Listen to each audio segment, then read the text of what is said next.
fonso wonuma on betuma bontinani service no eni se otam aso so timi kwaduma bra wa wie dia fa bedanye na oba no yinya time ma kwada no ofie ni enhwe no na didiem na agrodiem ni nronumu ni nyasa akwa na bikwa na ho odi ntimi nsi pinsi taye omo a omo wonim die mapa betuma boa ama akwa no so no ho asisi no ho so yie pa sana healthcare service nso yesa ofa binti odofo bi na yare na sanu ntiema eni agye wo mre nyina untimi mponya adwuma untimi nkwa adwuma obeda nyes kakra mpo dia hodofo no ebu ayi stroke yade bebrebe ebu ayi diabetic ninya no yebetumi aboa na odofo no yare no nso yetumi aboa mo no nso na didiem ni nunum bibia nso etime kama yesa ofa nursing services a nese eno nso oba pa nese hwe wo se de oda hospital no time abanu mu no yebe checke o pressure ne ade ade nyina ma nso ho se ohu aseso nso yesa wo house help for nso ani upobi ene na ye adwuma ebi abeboa wo fie ifiade yom dia nurse ni nyanso da bedan family home care ama ya boa ma bibia nso e kama yebe ko didwa benu adwane ama yebe siniama to so ama yebe hwe oba no e wo fie kama dia ama yebe clean wo fie wo nyina enti family home care wo dwunase market wa no mo number ne 0598 594726 0598 59 47 26 and 0558 084749 0558 0847 49 na when family home care so etumi abon kom na yen sha sen free friendly game no etoja nyanse the division 1 no ebaso na no ane so go pima future stars omo anye top care edeboani ema game no bawie no na William Afuakwas future stars abomodin ache top care etwama kabako ama top care so preso a omantumi anti na CAF Champions League nso eno nso eba sana Confederation Cup am fa no kwamponso ase we Confederation Cup na ene edi enye Confederation League biem na Confederation Cup no CSC Constantine esha ba ko manso atema preso a omo anti kano eteno a game a etumi eba so ma fei ukopie so in the CAF Champions League no Raja Club Athletic esemienu Emma Summertex 1996 enso presoma to me and simala bracket nei inso atema efrim Summertex enso efrim Division 1 League Access Bank Division 1 League no so enei empanifo me say games no eba so na ko zone 1 a zone 1A next weekend we games eba so na from Saturday Victory Club Warriors ene Tamale City Nebo ene Wenchi Sports Stadium sana ko piem so a Northern City so ene Jape FC so ebo Aliu Mahama Sports Stadium na Sunday so Real Tamale United so ene wa sorry Mante enso ana ekwakobo ewali Mahama Sports Stadium ma na afei kwesera no abiem no so woko na Shariga Sports Center so a Wa Powers na se Wa Power Sporting Club ene wale Calic Stars enso edebo na Division 1 League Zone 1B no so ko zone 1B so a eno so chese Friday Techimans Liberty Youth ebo no miensa mo ne Mighty Royals nebo sana kupia Saturday nso Techima Heroes eni DBB United nso ebo ewo chese Sunyan Coronation Park na Sunday nso bofa kwata no nso etna Sunyan Coronation Park na omni KAC Soccer Academy enso abona Doma Unity S nso etna Najma Badu Park na omonso eni Techima 11 Wonders de aboni zone 2 no nso uko zone 2 a zone 2 no nso yefi 1 bia na nko zone 2 na zone 2 no senatie zone 2 ne second 11 wise any Swedru All Blacks nebo ewo Akon Park sana Soccer Intellectuals any Sky sinso bebo ewo Gomua Fete wafa AstroTurf wonom sana kupin so UCC Youngsters any Asekem ana ebo Robert Mensah Park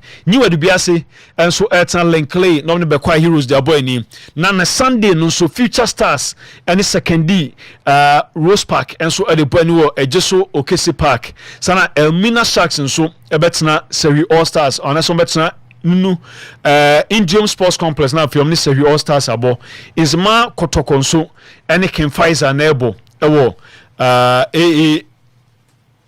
Ampan Sports Arena enti eno so di forma bana fi Park Academy so any Mysterious Drops so da banti ma menhwe ha offenso Methodist Park na sage no so ba so na fi zone 3 no so zone 3 no Kodokuru Royals any Nani IC bo Koforigia Sports Stadium na Great Olympics so ne King Palace so da bo e wo chese pram saas na agopin so na say Interlice any KSM Perfin so ebebo whole sports stadium na Okwa United so any home stars abo Koforija Sports Stadium any true democracy FC so any Rain Masters and so about ni AJ Kreku the second sports complex now for Akachi All Stars and so any Hoa United and so the boy ni and so pram now posit in so any Atran device and so the boy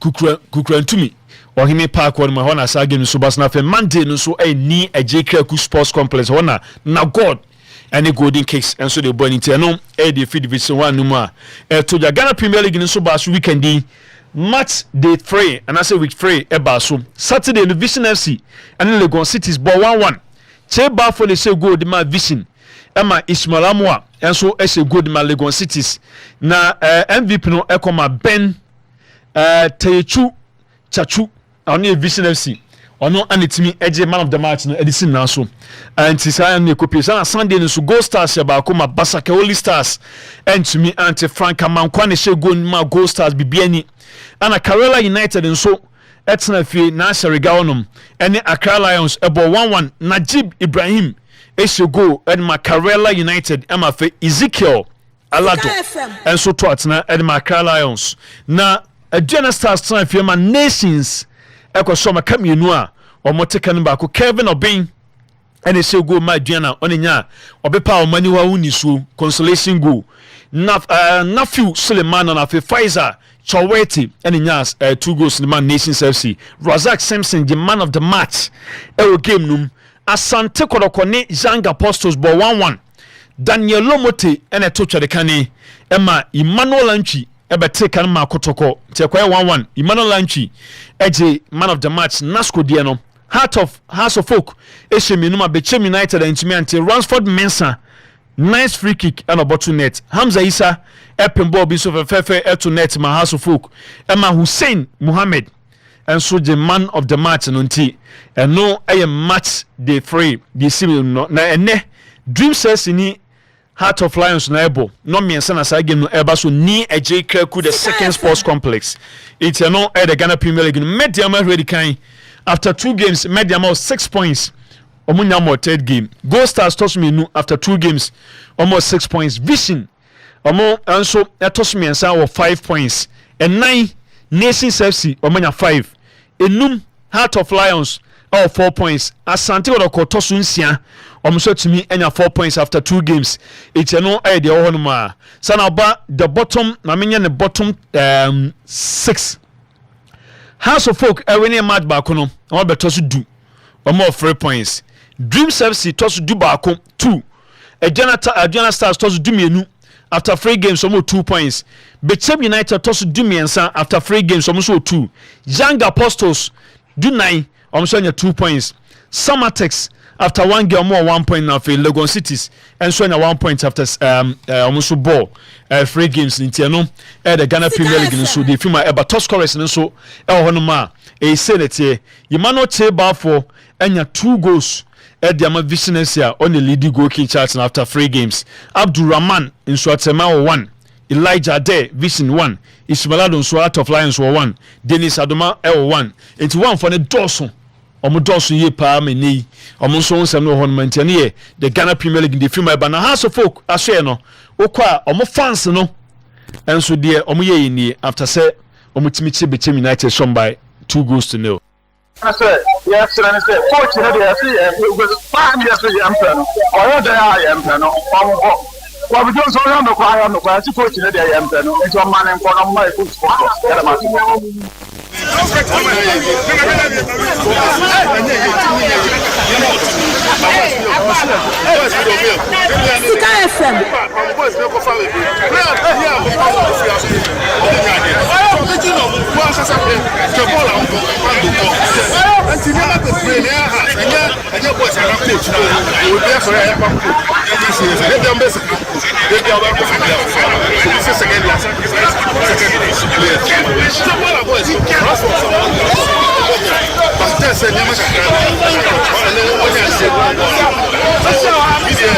say team na yi ba ball why are you start to look at it dem pa one tara na ko fa ko say has problem and that's and then the problem be any coach siama na issue na won say ta you see is now that's the long and the catch say has there might be because for her spiritual aspect and I come from players any point to coaches and yeah what happen for and then you have time coach it and to most people go Saba goes back and back until by one and Yama was saying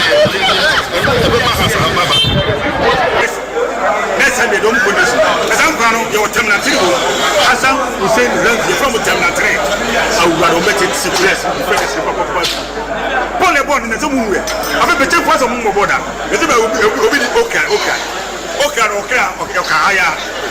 Yema way maybe na chele we wa bojo bobol dan football akazu ko e collect na parat na collect na kombat awe no material ground me share the ball me say amaka ti Sika FM ko fe ye boa chabe be na para bobo ko fe ye bo ko be na para chabe we pa na inyam he afi defenders no o de na kazu ko aya krazu ko and then ni de dama akazu obi abegebo dia wa enjoy football afani ya kati tin football incredible o he de chikwa na mapa ane ko o ha no de mapa no ko go ball go pasaro tuchi go do e pasa say e je tu be na banka ko kuma has of folk fans me for myself ball yes so on e wasem aka o wini so wasem aka we o ka twint me nchim biem ba obi ate do kan ni bi so it's good now yanko young apostles Daniel Lomote and say go the goal scorer was after the game on also winning somebody to that game easy game myself because I think young apostles omo new or league name when see definitely omo be underrated and yesu they are motivated and say you be surprise you omo and nothing like kind of performance of young apostles no akos proper in the some of say underdogs because na omo new team for underrated omo ntia no the buy na any ma don so a management member of young apostles Selimpele we nye Selimpele but me ka Selimpele as one so young apostles na ono so earlier o ka say kodoko intimi shomo we inti any ma kodoko ay lucky omo nyame ase okay say what continue show me ka tro eja no rotumi o say what continue eja no rotumi hey young apostles okay now Prosper Netogum yes ono megas were the technician yes ono no ekasai after the Gibbs answer 90 minutes no on come from on can be being say the performance was good. We had a lot of rhythm within our play. We saw more of the ball, created more chances, especially in the first half. I think we had a lot of open play chances that we could have converted, but then we couldn't utilize them. And then the second half they scored, and then the dynamics of the game changed. But then I was very happy about one thing. When they scored, we didn't lose our shape, we didn't lose our structure. We kept to our structure and then also injected a lot of energy into our play. We look more purposeful, we look more hungry to equalize, and then we equalized and even created some few chances thereafter to even go ahead, but then we were just unlucky. So on the whole, I think the boys played very well. We had a structure on the field, we kept the ball very well, we defended very well, and then we created a lot of chances. I say kodoko ebo modi pana no munya lucky ko bola kodoko boy no especially the first half na next kodoko boy ni nyina dodo no a mame kan sa omo ene boy na nya no komo sa create chances no say de ba ko na ni je hu nyina ye say after say ball no to mo net no de also bobo na ansesa na no no mo boy na kire say ya de ba ko na ni je hu ye pa enso gene busa ne say na game on boy no ene be na wo hu ya enei ogi say also mo hyem kina mo to aso I think it's all about the creation of the chances. We as I said earlier on, it was good for us. We created more chances. We could play out of, a lot of, opponents and then create chances. So it's good for us. All that we have to do is to make sure that we try to put the ball at the back of the net. So going back, we need to emphasize more scoring, and I'm sure once we are able to do that, we'll be fine. Again, I think we need to be very active in our defensive play. Once we are very active in our defensive play, when we go on the attack and then we lose possession, we'll be very sure that our back is covered, because it was out of our inability to stay active in defense that gave them the opportunity to launch that attack, and that resulted in a goal. So one is about making sure that we rehearse more on goal scoring drills, and then two, trying to make sure that we stay very active in defense when we are attacking the opponent. Ose adeba kombeshemu kenapa say omo chance omunya na ye, but also to make sure omo converted them to goals oma ekoyent na to. Na ose adeba ko say hu ye say ono mo attack kama na mo attack no enu na nkofo no de ball bi so machom kwanti oso mo attack a oso mo ye very active say be a omo san kwans di guntinya ye nema o pick your game gise ne omo timi e correct na e be boy pan so in their subsequent games a omo so be boni bi say na say before the game no ka say venue no amoko no oboase enye de regular venue akodoko sina kan ne obo the first game oboase linkly dey na o kan dey afa venue no. I'm overwhelmed by the number of spectators who came around. I mean, the whole place was almost full, filled. Yeah, I mean, the whole place was almost full to capacity, and that is a plus for the team, for the protocol team, because if you play away from home and you have a lot of supporters traveling from near and far to come and watch you, it tells that they have a lot of confidence in the team, they have a lot of belief that the team can perform and then win games. So I don't think that the change of venue was actually a factor. The key thing was that we couldn't just take advantage of the chances that came our way. Or say Kolego fans do bomb about sweeper because my idea I'm an so because bono enya babanya na bon mo ye bono boase but o de wi a be bia manfo frechi ne de be so bodo kodoko no a na nia jiwi pa na de okanya nse o gisa chance omunya na o mantima take home chance na nya kam na ama ene victory so ntimi amantie no es ma de tuja na ene tene du fans bi tie ne yepa tene du fans a mo boase e de placards e ba stadium e be supporter branch no tino mu sa branch ni nya bo ni bi mo no omo nso ebufu ye penti after the game na omo ehuru eye ogum yente the course Sika FM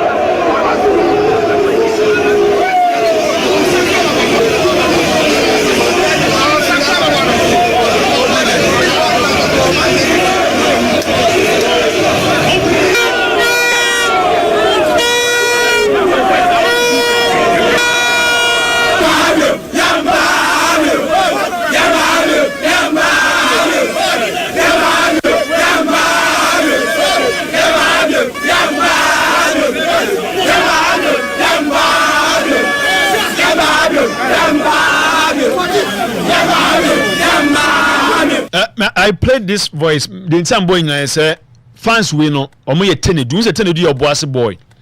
Inti or fans or fan base e oboase. Ti fans na omo support tenedu no ko omo kromini na omo oba. Inti omo ba so mo say boy no en start game na e ha omo ni nya kan no ko yesa de no. Inti ko busa ogum say sanya mana e course no de no kan da fa ho. I think the fans you see out there, you saw it, you've gone out there, they are holding placard of Tinedu that he didn't play.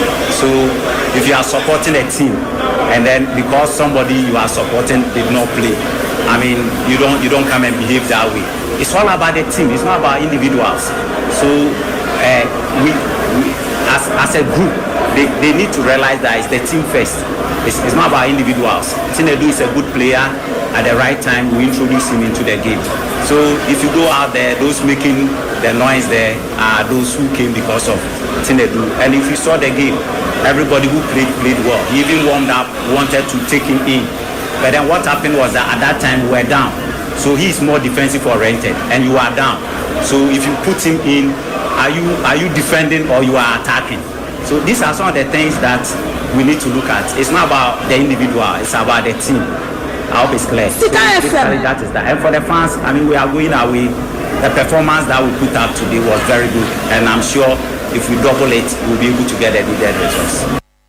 Ogum say, next game, Kodoko away, so mo yomu nyama ya, Jidi wa ye show. Si Kodoko beti makwa ko dinkunim. Now say, fans don't buy, no mo ye Tinedu, supporters no munya who say me can say cause say omunya ko supporters and me can because or say o support team you don't support individuals for which I agree with him 100%.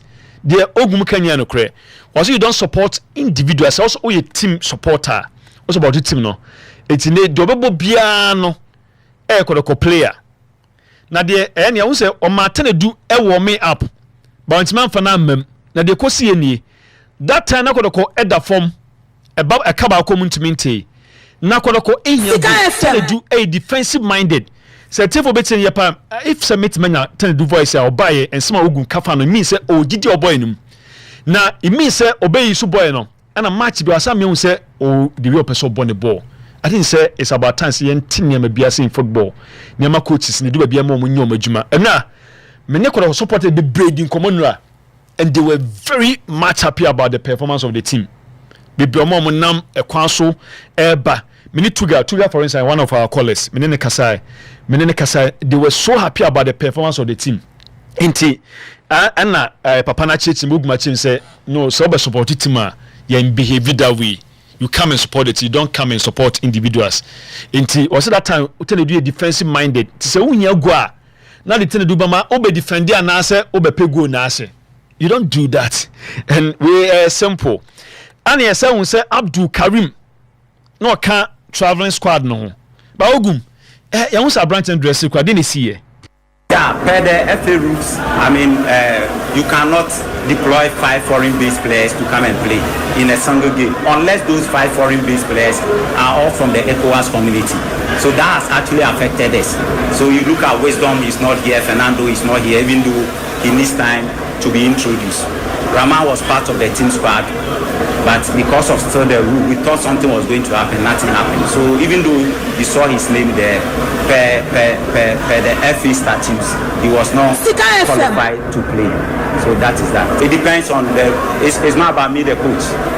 Yeah, it's not about me, the coach. If per the rules, they can all play at the same time, and they are all ready to play, I'll put them in. Or say the entire Abdul Karim and so anti bench and I say you want bench one dress you say oh here West Africa I mean can say be ECOWAS a rules na omode game no F rules e dey ball no a untimi emfa players enum as more than 5 players omobru num am free West Africa say enka mad day squad ho etina ebasa no a also e dey ogibi free no come be na ma Abdul Karim to so no munya boys will be ready o kaso obi ready but no come to branch and so ye hu no na ebusan say hu pitch no oboase pitch no hu ni say na we surprise say young apostle so performance na yeah, I think the pitch is good. It's been there for some time now. I'm sure maybe because of maintenance. So it has actually, it is not actually like we used to know. But then it's still good. I'm sure with 1 or 2 rains or with a lot of watering, it will become better. It will become better than it is now. But it's a good pitch. That one, nobody should take it away from them. It's a very good pitch. We just couldn't take our chances. That is it.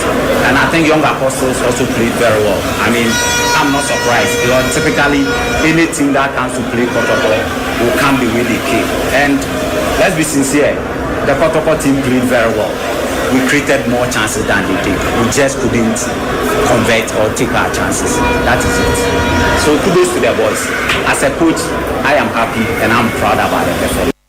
Okay, nti ene yen somebody to you say we are proud and happy na ontimi fan say pitch no say yeah. Na say water so kwa ni manimu ikwa do say pitch no be sakra. E bia the next bay 2 games go say pitch na ye kama, I green kama. Ene yen somebody was say pitch ontimi fan question na mu omo chances and romantic na young apostles nso modimo no. Was say yana nwanwa because team bia ne ko be share o man homre so nti wei ade anya nwanwa. Enu a enti na ye de kosi oboase na kodoko next day oni breakum Chelsea na ekwa kobo ewa we. Enu asam obodu nso eba be hwe game ni bi ewo Boase Linkley nti eno nso ye de e free honma banti ni nyina no the Ghana Premier League na say Roma ye hwe say bibia nso betimi akoso kama pa in our local league na yen call Boase ona ye ni ona nso big supporter de ma Ashanti Gold enei wo call Boase football is back ewo oboase bibia nso ehase ekoyi enso ewo oboase na ona yemo akwa bamra sika 89.5 Obankase mejoso na apomboko de Sika FM tumfo nyankopon da roma ye ho de ya da tumfo nyankopon so ase ona no pede efrewa is all about eni oboase muhu ball say ache na me adam akodoko nso e de football ni bia ba honum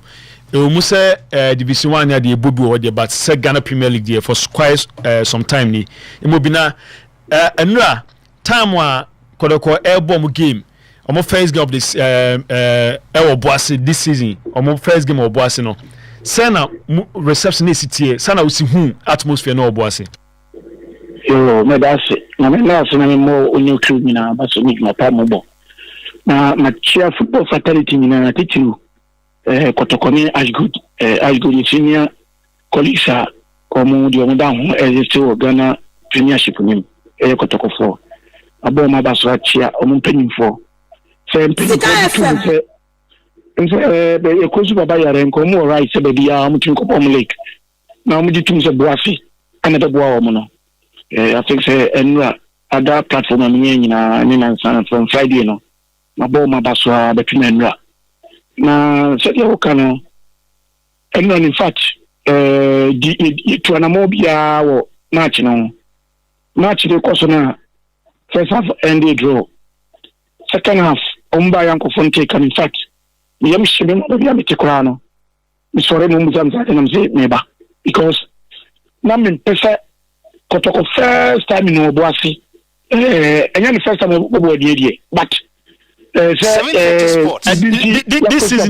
is the first match yes this is the first match Boase na omo ba Boase at least confirm win mbie kwan na ba san in fact problem empire and say born be tu and so die nyame epen hoye iti in fact enwa me yam sheme nenso eche me cheche me we kakra say kotokotimi take anu ma eye 1-1 no we cheche kakra na me wish you all the best for subsequent matches it was njina na say wo de wo Boase die born ba osa no sen ana ensembe no Boase for na after say omunya Ghana Premier League games wo honum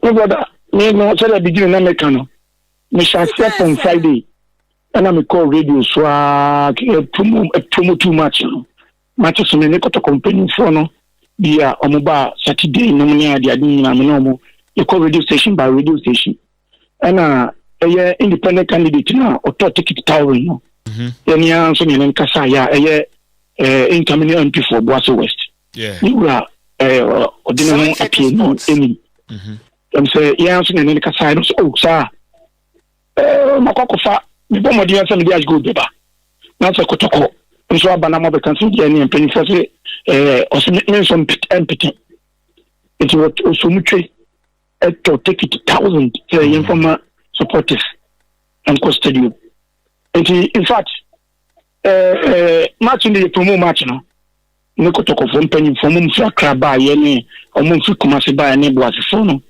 ko radio station by radio station promo too much no ma attention the year no inyan so spectators and supporters no ba kakra se the year ya bompa se the day bi no ombe ba no do a change on ba yi na ejadi mu no sen ana nua game no so hu se dia bre Boase man hu se bobo se ya na amanfo so duom dwa and the sen na hu se ejadi mu so adia bre Boase enwa imprudent cancer market course stadium in fact me and brother bako me yere kwan to ade stadium order but enra enuma insure minerals drinks or fire ya kra ne de ka etwe blog emano ice blog no ya kra na ya twema no ya sister na ko tin se munumunim no asantoa dia na VIP achiro o social drinks no entrance no and because asantoa dia na da roma ya bro ya senior men for ba ye market no so after match no kwa no e bu so half no so ona kama ya ma menum bia ebi ye polo ebi chibo fruit ebi to say yogurt for farmer for no ne nnuane ahodoɔ ɛno ɔmo mba akora na newcomers abem newcomers a ne ankasa na wɔ stadium wɔ ma I go bomb match bi ɛno after afoforɔ kora sa da kan ho so wow in fact kwan bebree so abɛboa kɔtɔkɔ bɔ ɔbaboa so ne deɛ abɛboa ana ɔboa so nso afi football ɔboa so ne adanse afi football tini nyinaa kan ho mia menim nkɔfoɔ bi a mo frɛ me a mo free ɔboa se jurisdiction mu na a mo baayɛ no me easy eti yɛbɔkɔtɔkɔfoɔ nso aba so sɛ at least mia man who kora me hu bɛyɛ 5 to 10 buses okay mo de buy individuals a ɔmo nso adɔm private cars ɛbaayɛ no in fact ɔmo ma match no kama ma wɔyɛ nso ne gye sɛ ɔmo etimi aba bɛtai nyina ekima dwumadi na kama okay ona yana asepa nim enchimu a nso de free oboasemena brand se bidi kwana afia the atmosphere abrakoro konso bomb games wo oboase no yebehwe ni nyana yedi wo nkomo yeda se enso bia se yedi touch kotokochi na onyam fasopa efiri boase o maba no yenso yebe dia tawo machi ye bompa so betumi age league na kwa Africa koso mo kwa Africa ese mpo baba yara ne kan radio so ebi ekonyina se mpo baba yara ya wie mpo a koto conspire yemfa one match bi Africa no one match bi ema ya boase okay mo yenso hu se tenyi so se de wabre no na eni no esuma fidie no eni na ekohwe yes yeah no be pan sakwa sa na me ata African league ndio moje Africa no de one match bi amaya pa ya nu yenso blebi okay ona da say sa ball boasemani nyina e bom abaso nyame nshamo I didn't say you've done your man's job and so on nti e bom abaso ye pa okay intiane ye ona ono nso eye as go supporter kese pa ba ko e wo boase na ndi ko I didn't say the influence e wo game we mu no na e wo so omo e poli crowd no e de call Lenkley no na he's one of them wabajma ye penti ye mo ono nso abaso ye pa I didn't say boase nso asa football. So to get a Premier League game back there no na no so ama ani gena kwaye ade a woso ye pa akura yeah we na but my mean say over message now o ka bo ase de na mo ho okay into the atmosphere ni na we will say good morning Copper from some seasons now Crystal Palace has been Man United's problem but this season will be we will discipline them and better luck next time too. So at my Samates and Kumasi Asante Odoko Fabulous, still the greatest. Escobar Damien, listen from Asukwa Center of Kumasi Nonunso, or the free Abano Pay. We say good morning, Copper. I'm Nyamiche from Adenta. My team of the week is AC Milan. And my coach is Hansi Flick. Captain America, which is Pulisic. As I'm not okay. I also had luck for Man United. Still, glory. I'm so just a better luck for Man United. Still glory Man United. Now hard like the my Bonnie Ben and Kaube Kanisano. Hard like the Yamin Pengukra better luck. And now the Man U team no. Internia de onunso di Aba and Openti. We used to say okay. In the winning shadow here be as a defender. We say I was very happy for the performance of Kodoko yesterday. Okay, on Dino Anya. But okay, and Swaba na Ekra. Yeah, Koba yam fan free. Na boase me Bokotoko supporters na baso. Koba I think the numbers are who no stadium no. Neye against young apostles. Na say boase na hwe say the supporters no esibaya the likes of Chumu no maka no. Now, I think they are moving forward, you know. The subsequent matches we are close to our bay. Ni probably who's a more babu asiama. I think so. Numbers ni biti me akosro. Maybe no results are no more but me enyame because young apostle coach, you know. Kobanza a coach as Arbediako. Very experienced coach, and when I see in the team, no, without young boys any experience than the Lumutino. Na young apostles continue kotoko baby bia kotoko no say commit me kill young apostles the first half no Kotoko had a lot of chances in the first half. And as a committee, a killing young apostles crowd it. I think say na Ogun can say boys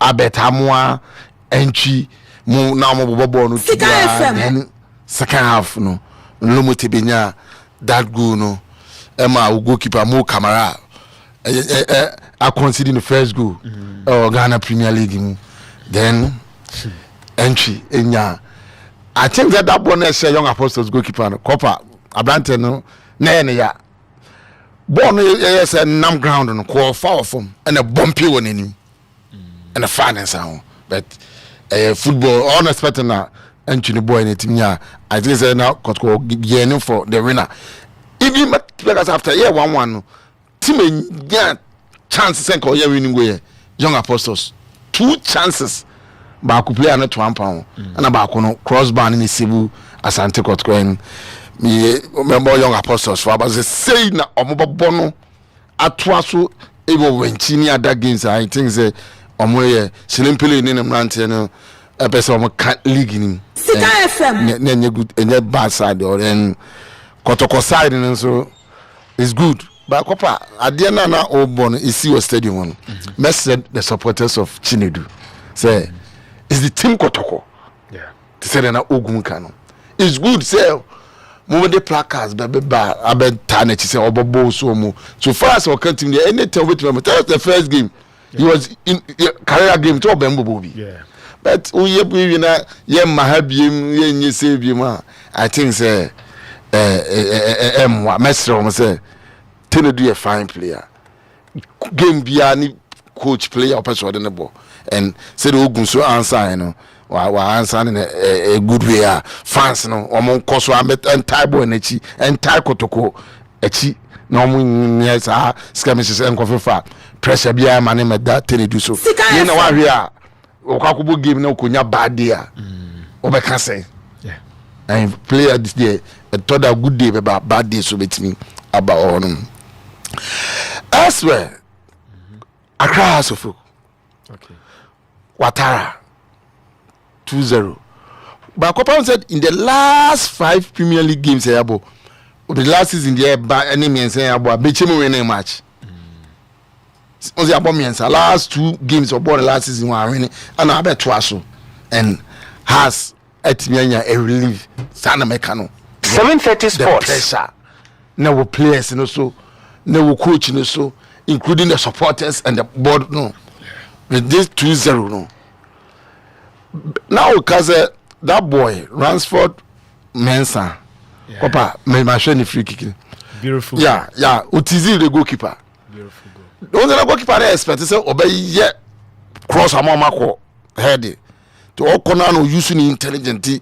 ewia goalkeeper tama goalie ni yes obey okwane satimi etache ball betina wa bend ni question me ntwa no miti wa the stadium was light and bright and light and bright and Kopa na bi omugine boy kobo free kick na sumu ko ase me husumu na on say lies ta na wan ye no on lies no and to fans ko won say to at a point in time can you crowd dum o can you do but say if move forward no or say be mo ye lies ni bi kan because it's a light and bright you said I don't know lies na lies no on say ente say baba yara lies ni bi I know who men can say AstroTurf for no they now omo use ni bi am say ye for as say bi that things there some man no ye some about for like games so hot there they should add some or some of the lights say sum kakra o yeah any yes some of the lights kakra some of the lights bound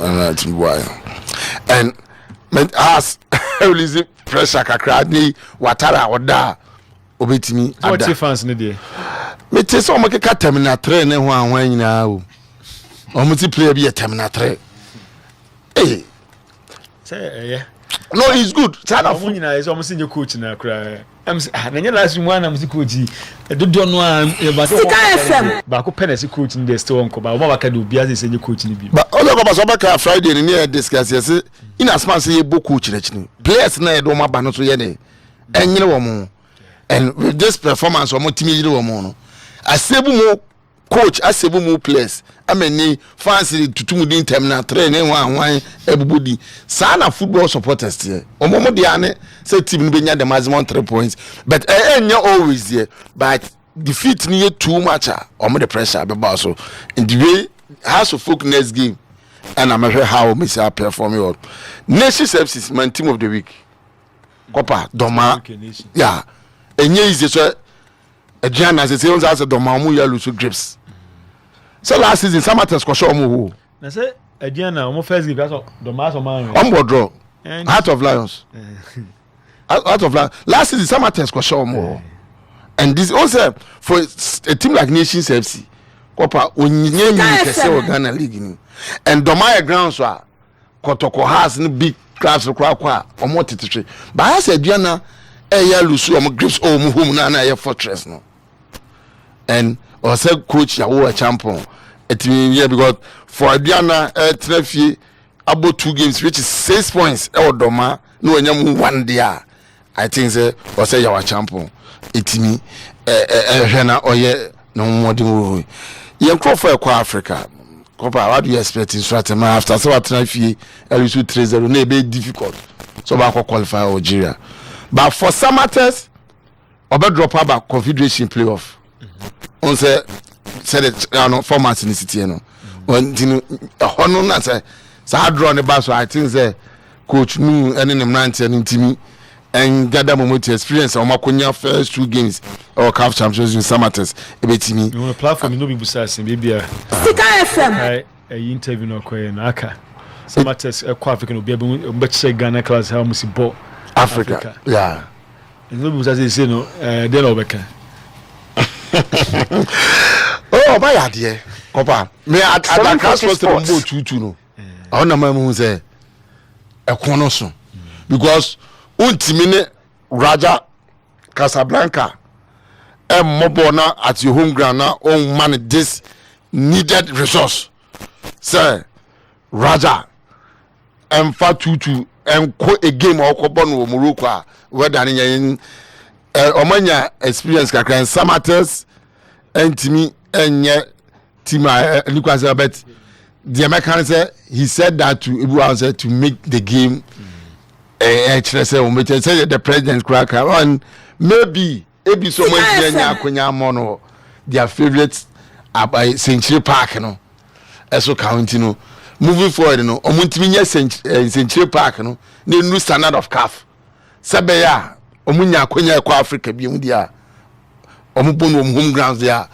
ebitimi abom because they copper from so go car crash stadium fans crab kono and so that nti bia ka boy naka the trees ne timbers no spirit no ejina di o machi a why mzombo Africa there for na do munya omuseni ngoro munya nko ho sa nene standard e baba ya kra mythical standard na okay we say really a champion ayi there on say club football no say nyema bi say the Samatex Park ni city no na say to say Shebekani so mo nombo bibia blaster akobo game say stadium iso but I say o ma ye facility ne nyema no dressing room ne sa nyema ne ma no 7:30 sports ura kaye obi a wo experience wo gaming on Mr. Chense transfer mo nyema so mo de ka ho sama boy kwan hwe kra ka afo nyintum kwan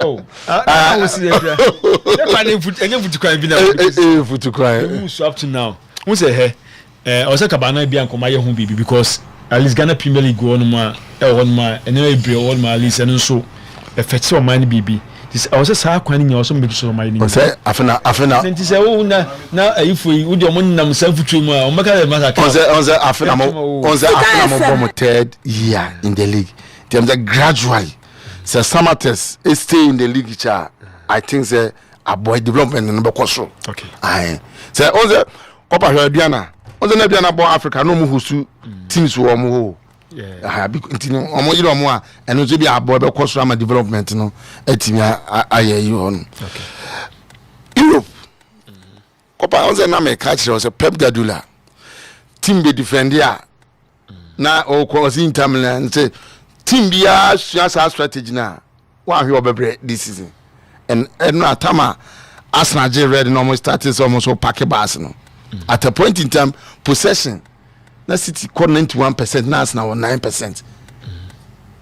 I think that's now more short back cry. The players will be quite now. 20. Now what about 26 something. FM. Do a minimum debate. Do a 26-0 cry. Say, but now, Ateta, you know, you're not going to need the results and now people.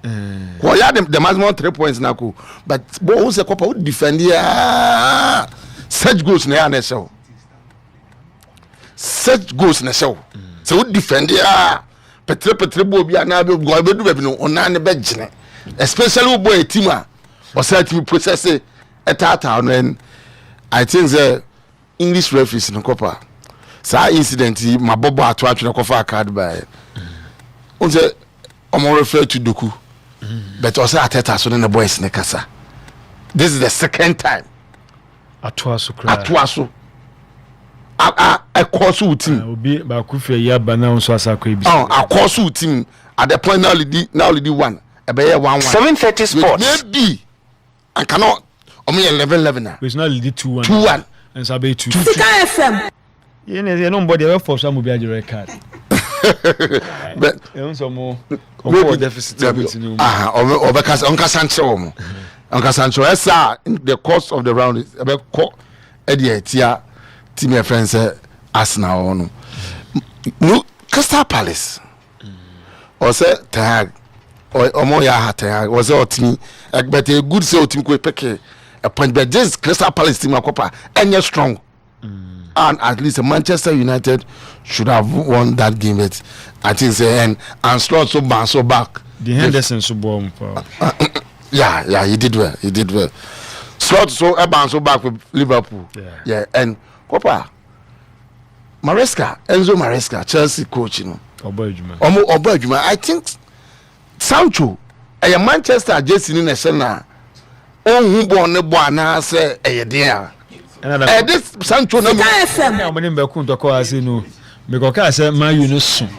Into you play when it's me bo. Na man for name to call. Sancho no Dortmund. No a performer no more come no Champions League final. Or Johnny Chelsea, why assist Amamushi goals. I help Chelsea. But this same boy Manchester United Jesse. How was he behave? And I think it's unlucky for him. We're in the position now, no bono. For instance, I heard be last 2 seasons near dinner. So last season we got Colo. But last 2 seasons, no Nippon one in Rashford. No, Rashford was form. Munyan should the same rule, no, the same position. To say, Ube Jabon, but I think so. We performance, no, and the show there. And so I'm saying, so I'm born. I think that boy no Copa was the one who now follow Dortmund. Or about you one person now. 7:30 sports. I was against it too. Make that time I Dortmund. Obama, I was against it. Emma make kind of fear. I think I want call. Make I say Greenwood. Better than I think say Ayala. Yeah. I remember that. Say me mum Demi Gidi say Yama Greenwood bonnet. Yama Winton baby. Makai. Okay. And I think that, but what Chelsea needs is their defense. So, to me, Chelsea to me, the defense in year. I think that they will be good to go this season. Maybe a bit difficult on the Chelsea, but this season to prevent them from scoring. I think that team with defenders in strong. Chelsea attack, or more a lot of options are. I think that help. Lebarante. Thank you very much. And you're crabbing some now. Brakin Subana. We will say I don't believe that it was House of Folk supporters. Or say it was House of Folk fans who spoke there. Hey, time changes and part. What the supposed Tanadu fans did is uncultured and ill-mannered. They've now put the player in an uncomfortable situation which might affect his performance when given the chance to play. My greetings to you all. Victorious Collins. I'm sure Victorious Collins message. We na fans in Asia. It's now no make catch would say did Sika FM. The results on the field of play. You better my house in America cry. So we tell me I don't pay my own trimu there because I has. atini fi ahye Bechem 2-0 in about few matches at Bechem Abon. You were giving us the records. Kemi Akwa said they've been bad, and all my performance bia ni enim se Bechem edema ye the cathedrals of our league, you know. Bechem must have performances ni bi. Yet from this angle, Senka has Lusu game way there would have been bad, but this win and cement say has Edru baby also mudru, and I say Oma make a better progress for me on this table because of the opponent. But for the fans, victorious, weighing on Mecca because Omo the Omo say Wama almost the 3 maximum points. Okay. In situations are save almost a point. And the attempt to make. So these names, these accolades, sound same way they win the bank one there. And I told you, this is what they expect. It is a Wusi clubhouse, who infrastructure, who are the support and idea, who are on the field, or also the funny sika man, the funny 3 points man, the funny Nigeria day, a man. That is why it would come. On Tenedu, Menya sure say he has placed himself, and I say, Omombe has placed him on a difficult position. Okay. But it depends. 730 Sports. So we're fighting the way out. Because Kotokobebo Obuas at least this season Ayeshi Obuas way in home in more games. It is a Tenedu the fans on the percent. That would they don't training grounds. Until the coach said he's the best. It's coach in Baba some the 1 month na engineer. And Omanka time. Oh, because you can people. Sika FM. Tell you so for now kra no Kotoko yi Baba ya referee. The Venus is Obuase then Say I ready on my back. Oh, me are ready on my back. Are you ready on my back? Eti kopa fans there and into from fans no. The omuni man say omo purpose omo de nam no so omo nsaka. Eti Tenedu ni the supporters there. The omuni man say so Tenedu bo. Say oya de so onya de especially when I would fie no abefie no ba bebo. Eti omo ba se Tenedu asa wo training grounds omo fa ho. Giyan say you starting 11 or setting a dubo.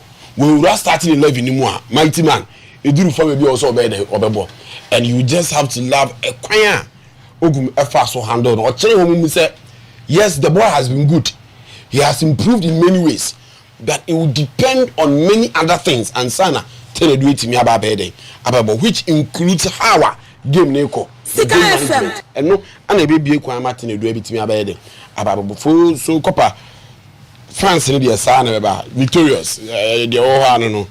Expect the House of Folk fans to talk more. Expect Obuasi people say omu omu beloved. So jine mo oboma kotoko e ofie.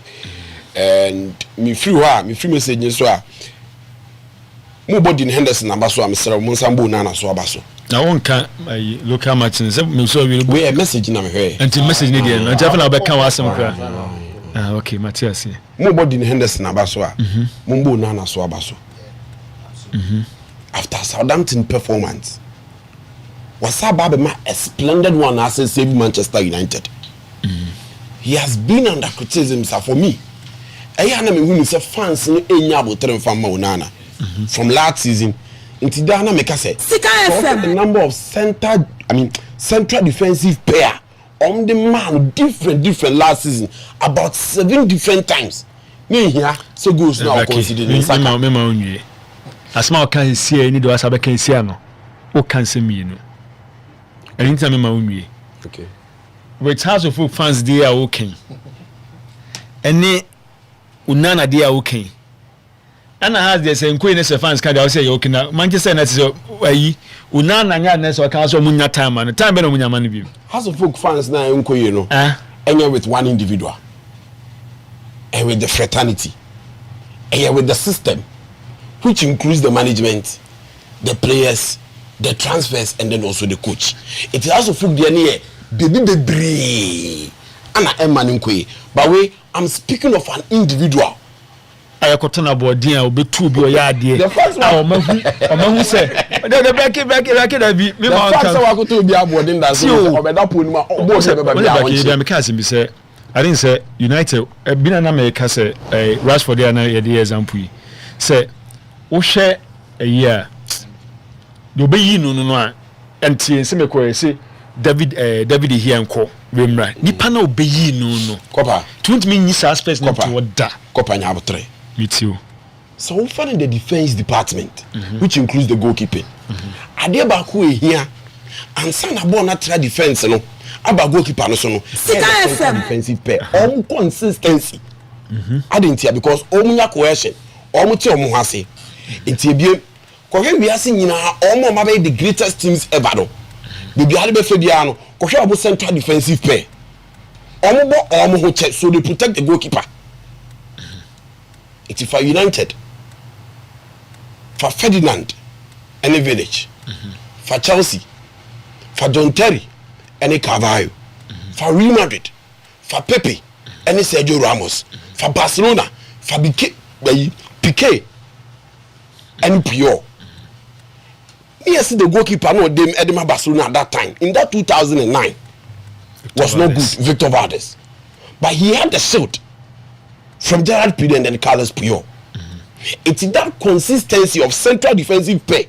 The goalkeepers, it protects them even and some about because omunya that cohesion and anumbeka anwa. Omunya that teamwork, that team bond. But in the case of Onana for last season, it was not so. Oh, Becky, I didn't say the problem was there even at can't say the here time. So why was the here conceding? Even at the here time. Yes. But the here number of goals or conceding, we need two. That's the problem. So with the how many? We need too much. The year considered goals. That's the fact. The year A3 at a game, Otimu conceded 6 goals. The last season, Otimu conceded 4. And I will catch him say, "Sir, who could I say?" Problem now make can sign in the days of the year. But he was able to save team no ever situation be brave compared to Onana then. So that was where they were coming from. It's a point of assumption. So we've not said Onana assumption. No one is assuming. We have not said Onana saved team with last season. Oh. Save more. Sika FM. Now I can see a supporter speaking. Yeah, I mean, the problem of Horning is say the defensive players are consistent. Edimo Onana, Emma Omu. In that position, you see, almost first 2 games, goals are no conceded. We spoke about it. Yeah, Bobo Onana about the far push no be in here because defense organization, which includes the goalkeeper, a new central defensive player side ma Onana. But we more trust you intimacy say so one man defense no consistent, especially the central defense akopa born the baba goalkeeper. And you see Henderson did well, but Onana is save Yenubia Copa. It is a save that gave Manchester United at least a point. I'm going to hear them a survival up against Crystal Palace. It is here Shakurana. Crystal Palace last season Onana ni demu. A man who conceded 4 goals. Oh, the second round of matches this time round. Oh, if you Onana ama United a clean sheet with a consistent defense. I feel na my omabum yenu di ide e dey atoaso. So let's give him time. Now your man that consistency in terms of the defense, the central defense near because boy no you from Ajax, you from Inter Milan, and obi be no before joining Manchester United. No because Onana nyade with these 2 clubs and no abo. 730 Sports. And he said, even David here, never wa. Say even so even David here. Not central defensive problem no wa. Me not sure. Say the goalkeeping is the problem, but Yema the central defensive player United binyan consistency, and I'm happy. Say nay, Lisandro, any Matthias na the elbow because already from Ajax, you know your kakra and you happy under this new coach. Into you how it would go. And we are sure say at least this time round here, we beat me ahead Abua Manchester United here. But away from that, I think there was a boxing. Nicolas Jackson, Nicolas Jackson, Chelsea they will nyani test this season. Not even Brighton, because Chelsea will beat Brighton. Yeah. Last season, almost show home and away. And even 730 Sports. Last season match, I said it say Chelsea performance but it's not Brighton. Brighton. Yet, what about Crystal Palace? About 1-1. What about Bournemouth? For City, we be alternative means Diana City versus Chelsea. but say oh pe club me did is obi to Chelsea that performance for me may convincing say at least omunya improvement and Enzo Maresca no omo matches omo bebo after a year that is Brighton the whole game. 1 Nottingham Forest and then 2 a year that is Liverpool, because Nottingham Forest manager now what's on. He knows the English terrain. So a compact midfield Edmawa Obre, and it's one thing with problem. I mean one problem with that is Chelsea Copa Lebarante. Say omushia etima omo that compact midfielder omo chire omo ye. And Endra announced on Saturday which means Chelsea were able to maneuver their way out. Lopetegui system trying to make Wan Bissaka part of the midfield into a quite better normally through pass now for her. It is a good performance, a splendid one at the match house here. But West Ham, they've been struggling to get what we've seen West Ham as they were last season, and some of the money at them. But from bad, it is a good one at the match house here. 3 maximum points away, and I make it count more options. We the attacking options, and coach like I said. Position behind 2-2. It is a win to me and bar. We have show by them. Eddie Abo, Eddie Ama. Daniel Dynamite Dubois. Everything in the IBF heavyweight title. Obu Anthony Joshua, the 5th round. Copa Lebarante. How there Anthony Joshua told from around 59 seconds. And that's why I want to knockout fighting away. But before we do the 5th round, no, not Daniel had dominated fights, no, from 1st to the 4th. It's within that period. Anthony Joshua go from twice. I'm not sorry, but you do 5th round, a surprise victory. Daniel Dubois, and especially almost with the box in the Chidudona, because now Anthony Joshua said, "Kopa, kakra." I said Lebarante after so losing 2 times Editia Usek, no win 4 in his bout at the Atraso. Into Dubois any boxer or among the top fighters in terms of the heavyweights. Even though when you a defeat up against Usek, I don't know who you say you will win the man Usek there. But for Dubois, Copper, any that is Anthony Joshua. But can you Anthony Joshua with this defeat? Was I come back? As one of the boxers are only to me, I a #1 contender. After say Usyk ni Fury, ever called the 2nd match in December. And to see Dubois na baby jina baby and a bit me a fight Usyk and I said Tyson Fury. It is a shocking one. Edema Dubois and then also Anthony Joshua. But then you would have to applaud the 27-year British boxer Dynamite. Daniel Dubois, because I think it's a missed and a man a chance. But to have ended Anthony Joshua on the 5th minute, it means to say, oh yeah, no ye, a trainee ye, and make you sure about we will give him that contender for a Usyk and then Fury or about in the 2nd match in December. But I think that the boxing fans in this heavyweight division, no, I'm more expecting a lot, but they keep being disappointed because I'm more expecting Wilder versus Joshua, and Zien Ebema Joshua knockout. I'm more expecting Joshua versus Fury, and Fury lose it to Usyk. And this time I'm more expecting at least see Usyk and Fury.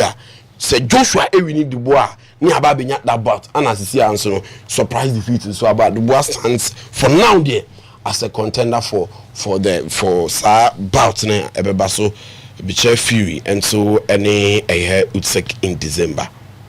In football still in Europe, after 2 seasons, I think that AC Milan are Inter Milan, and in those 2 seasons, 6 matches, including the Champions League game, home and away, AC Milan Inter Milan, and Endra Utumun's Fonseca after Olusu up against Liverpool, that humiliating scoreline. 740 in the Champions League. Now who be here? So be bia wo that went up against Inter Milan. Not because it was a derby, but because say AC Milan, you say Alfredo de Stefano ebe ye adwuma kakra de do baby no Stefano Pio de rather ebe ye adwuma kakra de do baby no Fonseca be so no the team ni side konechi into omulusu up against Liverpool we no everybody was talking including some legends Mekai Bobandia obekai de okran system of Fonseca airborne or say over 4-3-3 system and sa 4-3-3 system na airborne ubo 8 mienu sa 8 mienu na airborne emboa Ruben Loftus-Cheek 8 ubon as a 10 emboa Rangers 8 ubon as a 6 and also nya de beden ebeboa into Fonseca ans san nsano a in that 4-3-3 Copa Lebarante ade obeden obebre kemia kwa so tie into up against Inter Milan Endra okon 4-4-2 o decide say or the Ruben Loftus-Cheek bet na bench no abo Fofana no abo Rangers as a number 8 alongside Rafael and Christian Pulisic omo ye na wingers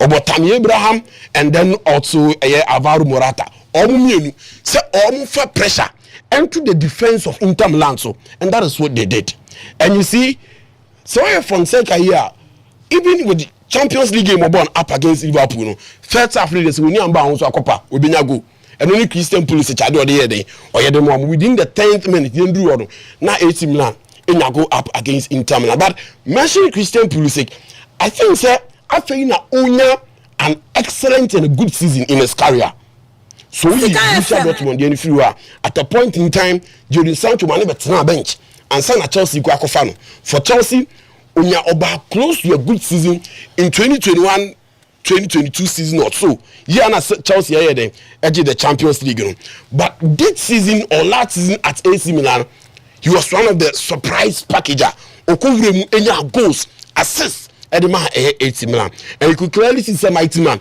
the form atwaso this season edema that is AC Milan that is Christian Pulisic and onya go near them edema but as usual Inter Milan will always respond Dimarco ebenya that goal this man be 1-1 and you see Endra and Alachi me no di nkomo efa Grimaldo and Frimpong as the best wing backs flying from last season and then also this season but some of the last 2 seasons count there I'll go for Federico Dimarco absolutely last 2 seasons he was splendid at the Inter Milan although Muji League in the no or Sadio Mo the Champions League final or no ana age more a start wing back but last season in new situations kakari be here then e be disturb no eno ana ma kwa Grimaldo na Frimpong for Bayer Leverkusen and leading up to expectation with goals and then also assists.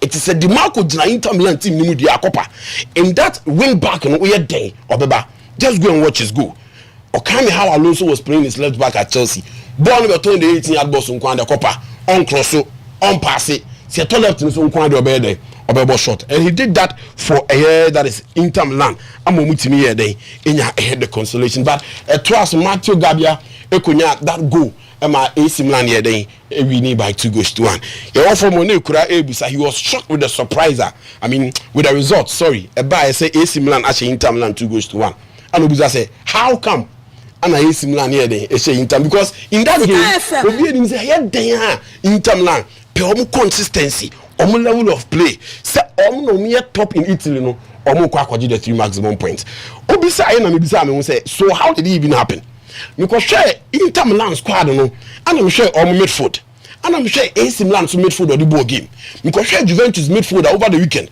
almost the boy goalless draw up against Napoli and I'm sure Napoli midfield then I watched AS Roma midfield Kemia kwa say Inter Milan midfield no omo me the cathedral omo din tintimai alongside Barella emu Copa they are aging Mkhitaryan and then also Calhanoglu and then the Italian teams they decide say sisi ane there omo be free those players and him so omo ye old dey omo dey omo bono akọ the young ones into ko Juve midfield Locatelli Weston McKennie Anna Cop Mendes omo ko fa ni free Atlanta we mu miensa they are young omo nya around the age of 26 ko Napoli Anguissa Scott McTominay Anna Lobotka omunya wo dey around of 20 something na ko AC Milan Ruben Loftus-Cheek Fofana Rangers we muni players are omuye eduma wo finfin ho Roma will give you Pisili Nicolo that Italian 20-year-old and then Brian Cristante and the man Kone from France esababa tena chire ho dia ma wo nti so we compare this age wo ho edema these boys are omuye young as compared to the cathedrals miensa omo mfimfi ho edema that is Inter Milan me share account Hanoglu and then also make it time enti usha that transition these things enya no Inter Milan nye de enye bi but idea boy Inter Milan say kopa omo that consistency omo bo omo wache with the same manager, the same players, the same system for over 4 years enti no a key idea edema Inter Milan Sika FM of these other cathedrals or more that is Italy. That is why in here me want to say AC Milan because of the midfield or multimedia that is Inter Milan. You know Fonseca be born in Manchester about to say omo manu a performance or man tianda or man bre and no any idea ye secret ma AC Milan to multimedia the 3 maximum point. In England I think Arsenal Oma closing the gap kakra on Manchester City. But Oma allow Liverpool after losing to Nottingham Forest closing. And it's just because Oma no makwakoyo omo. So Mikel Arteta a specialist. Edema Arsenal in terms of omo free kicker. Omo modern compare specialist and family boys in terms of indiscipline. Because so we see up against Bournemouth. Game ananka Arsenal win easily. Now waiting media pray for the league up against Manchester City. Not just after a game up against Manchester City, you need say all next must become no. Still that same mistake has been repeated. And you see Emmanuel Omomiem obviously the moment I side you say a yellow card. And it's quite unfortunate say 2 guys here with Trossard and then Declan Rice, they were already booked before these incidents. Say I just foul no born and Ramsey is here and them yellow card. It is the moment I was so to call Trossard because the referee was right behind him and all born. No indicate the yellow card and anyway here then. 7:30 Sports. Arsenal maintain resilience. Ejina mu yie. Yebo bi bia ba so no. That trainer training almost set piece Nicolo no. Because Arsenal again scored a goal from a set piece. Gabriel Magalhaes, and he had already repeated, quite unfortunate and no hard franchise. But we see or the boy near there at what now. In as much as a boy or no abasono, then the mark crying and my incident you see ma go by. We have to look at Kawaki again. For me, it is no surprise that Euros no. None more the Konkai. I think he's gradually leaving the scene. The 2 goals complaining about the first goal no. He said he was called by the referee. According to me, I was a bit distracted. Me shake him the batsman. Incident be your margin call. But per Wakadoka, I say he was called by the referee ne Bukayo Saka. Some me idea. Into all of a sudden, na my day, mama manya day, and take position. Na mom bobo. And what Guardiola and Suasa complain the same thing. Say referee no anya de konos and common position. Think say per the picture me carry woman use this year. Referee J incidents no. All that side. This is a VAR. I'm going to say VAR or something. No. But I think it was a foul. Called them, yeah. Yes, foul around the center circle. Yeah. 7:30 Sports. And Arsenal started play quick. But it was within some few seconds. And you see, the reason why I tell Mr. Kawaka, we say, in such games, you don't sleep. So referee throw, no, I'm back a referee to approach you. Was this the next time referee I can say, yes, depending on the tempo of the game. Again in the second goal, and I was wondering what he was doing. The moment Ansana on Mababono or the second Magalhaes Anuijai, not the second Anuijai, about 3 occasions. And yes, Adian. Eventually, Yabo Bono, I say Jabrante no, I'm a Brante and a quack of Fabono and the atwatting him. And I think, yes, we pay the dues in English football, we pay the dues at the Manchester City from Tottenham to City. But gradually, the modern air could form. Into Eurosono, Senaya pay England, player back one on Yadia, now be bunny. There were a lot of times that England conceded goal near through the channel. Yeah. As a right back. Edema the English national team. And also he's one player, Copper, also a man in here day. 7:30 Sports. It's just about the victory of Hearts of Oak. The expected draw Edema Kumasi Asante Kotoko. Expected. Yes. expected in a sense say Kotoko was surprised to the fact say baby I need see aba bebo yen game ni amaya mbo no ho and ye kofa ye call that is Boise into Beka last week Ubo Ogunvuesis ni nyina and he was trying to tell the supporters say Yako Boise ayambo boy 7:30 sports anything can happen it's yentam chuku ni ehwa de kakra expected draw because of young apostles for no omabo mo ha che anom the division 1 and again all motivation on the ball no ebe wosoro e de asen Kotoko boys no enti na dodo na ye nim say ajire so ano say defeat eba will be a goal scoring defeat or a deficit of 1 but amba ana draw here dey ekoba here in the game so Kotoko win here yes a goal difference be a goal difference be na be dey wide score line okay and I cricket one okay because of these instances are na wo proud to the game okay young apostles small young side and the division 1 o minimum consistency wo ho and they qualify ba bebo omo for mo sanka team ni bebe Kotokonya good results but because ye time omo free Kumasi e dey akoboase omo amboabo omo it is a huge excuse on any day obi abetimi use e dey ama Kotoko so we have to give them at least some 1 or 2 games be boase and sana omotimi akwa dem akonya the needed results but for her to folk this is what the fans are looking for Medikiaka we are not expecting a next win game at the Hearts of Folk because of opponents opponents has been good in our football but in recent seasons the performance has not been that spectacular the challenge Hearts of Folk yes yebebo coach na baso say upon the see nyina no utimi gather and the boys na hihye omuye momutimi konya the 3 maximum points even though almost a ball away from their normal stadium that is a Sports Stadium echo Legon there I think the coach and his boys also did well but in almost subsequent games in Sunni Abeshe Hawa has a bit me elevate up to the belly now you make us a young boy a party abaso about 100 matches at the 100th match yes for 7:30 sports with injury situations or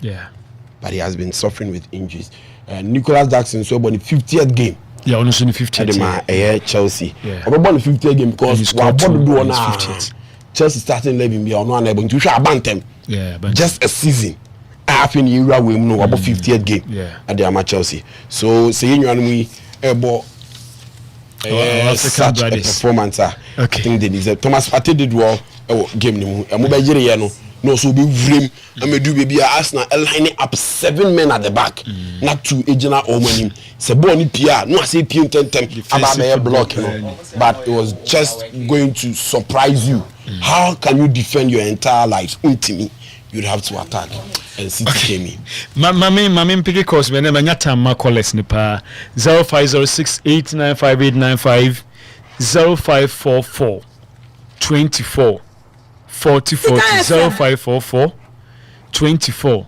40 0532 90 74 06 0532 90 74 06 and 0506 895 895 0506 895 895 na also do adwin. Hello Kopa, good morning. Good morning sir. Kopa mbacho se vya bokere. Kopa mbacho the phone na no pa because that's mwami o sema so.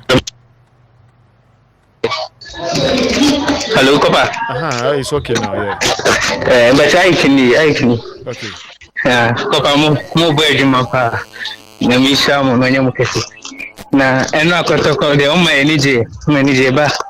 Me one problem is say omobo want to say the if enable basa enable omo mo shootings no mo shoot to be oba no energy performance energy pa man you say man you Chelsea mo ba o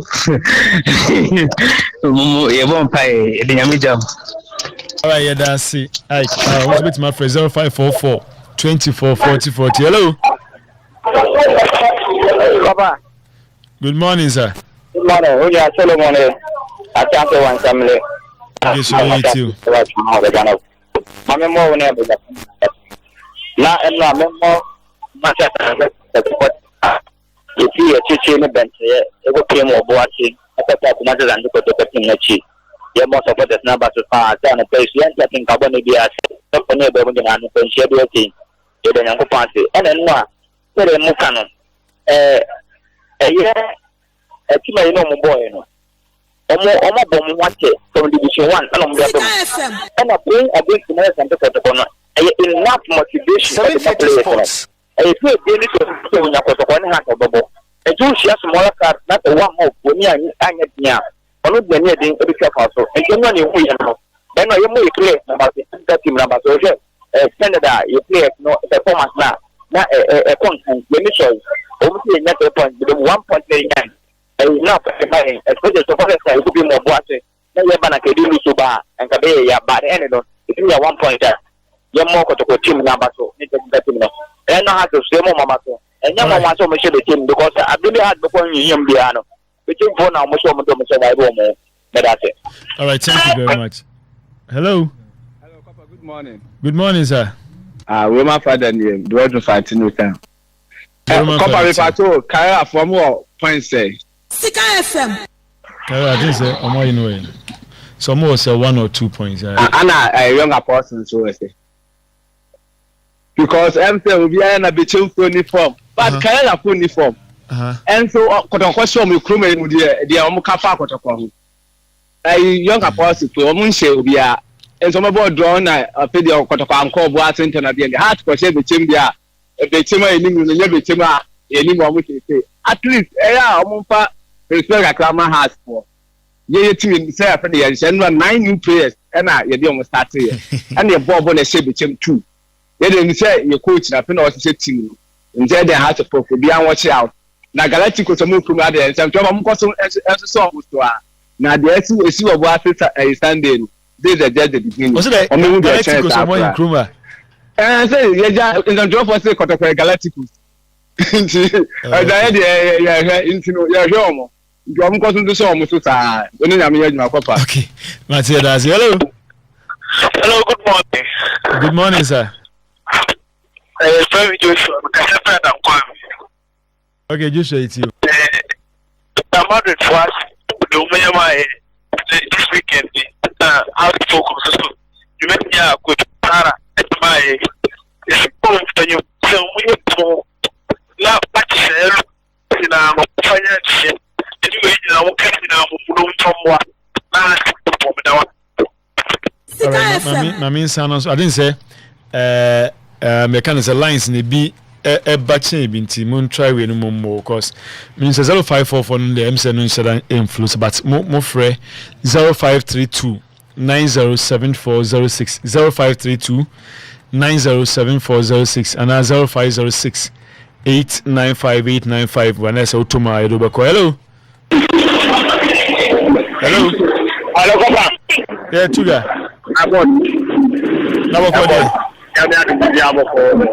Merci. And now, Koba, so you are there. Oh, Papa. What are you there? And you imagine that? Of course, you know, anytime I put that. I can say, let's never be Papa. And I am on to us. I mean, we have more salmon or some support. Last year, Manchester says, Manchester says, Europe, Manchester, I'm on board. And the prayer, Papa, living Kai Commander and look at the command. Maybe I am born. Commander, I'm married. The two last season, we need banning because I am born and calling me. I think we will start up. Kotokonidi, we are nearly Muslim, and I am a voice number 2.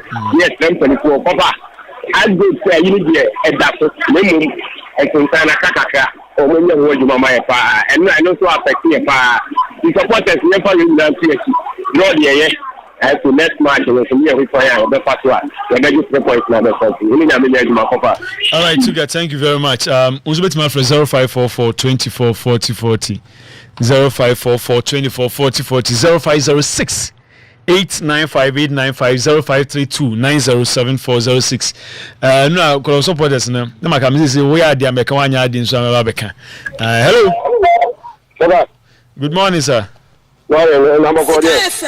Ready go switch say. Let's do the match. One will be on fire. But match bass and okay.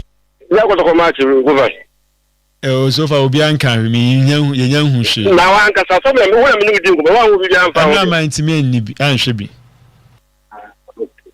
na me ka se bi afi ko bu sa ko che ka fa be no na my busy point me bra feel it ntimi ma hwe bi ya ela watala so ko ba onye oh watala me team of the week no me coach of the week ni watala oh hey ko